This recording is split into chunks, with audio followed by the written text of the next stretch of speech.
கர்த்தருடைய நாமம் மகிமைப்படுவதாக.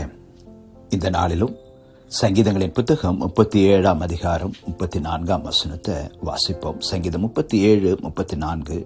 நீ கர்த்தருக்கு காத்திருந்து அவருடைய வழியை கைக்கொள், அப்பொழுது நீ பூமியை சுதந்தரித்துக் கொள்வதற்கு அவர் உன்னை உயர்த்துவார்.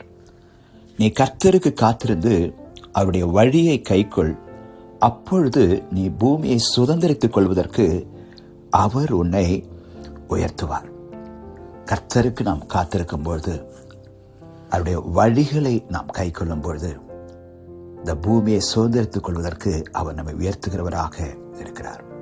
கர்த்தருக்கு காத்திருக்கணும்.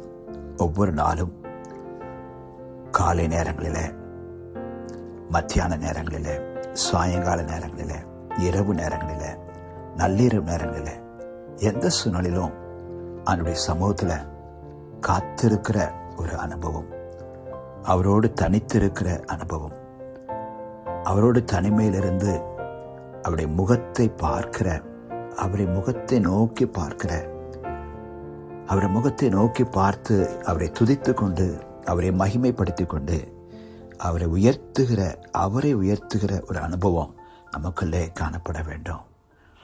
கர்த்தருக்கு காத்திருக்க வேண்டும். 1 பேதுரு 5:6 வாசிக்கிறோம். ஆகையால் ஏற்ற காலத்திலே தேவன் உங்களை உயர்த்தும்படிக்கு அவருடைய பலத்த கைக்குள் அடங்கியிருங்கள்.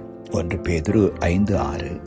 ஆகையால் ஏற்ற காலத்திலே தேவன் உங்களை உயர்த்தும்படிக்கு அவருடைய பலத்த கைக்குள் அடங்கியிருங்கள்.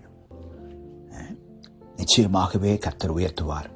வாக்குத்தத்தம் செய்தவர், அவர் வாக்கு மாறாதவராக இருக்கிறார். ஏற்ற காலம், அதுவரைக்கும் அவருடைய பலத்த கரத்துக்குள்ளே அடங்கி இருந்து, அமர்ந்திருந்து, காத்திருந்து அவரை நோக்கி பார்க்கும்பொழுது நிச்சயமாகவே அவர் நம்மை நடத்தி செல்வதற்கு அவர் போதுமானவராக இருக்கிறார்.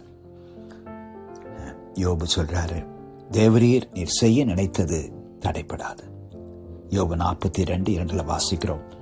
தேவரீர் சகலத்தையும் செய்ய வல்லவர், நீர் செய்ய நினைத்தது தடைபடாது என்று யோபு 42:2 வாசிக்கிறோம். கர்த்தர் தம்மை உயர்த்த சித்தமாயிருக்கும் பொழுது ஆண்டவர் செய்வதற்கு போதுமானவராயிருக்கிறார்.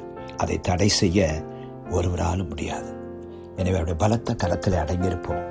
கர்த்தருக்கு காத்திருப்போம்.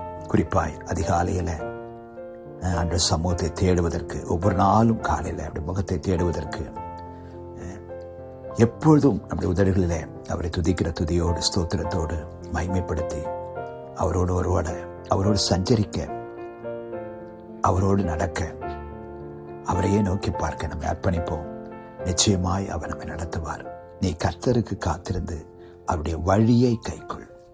அவருடைய வசனத்தின்படி, அவருடைய வார்த்தையின்படி வாழ்வதற்கு நம்மை அர்ப்பணிப்போம்.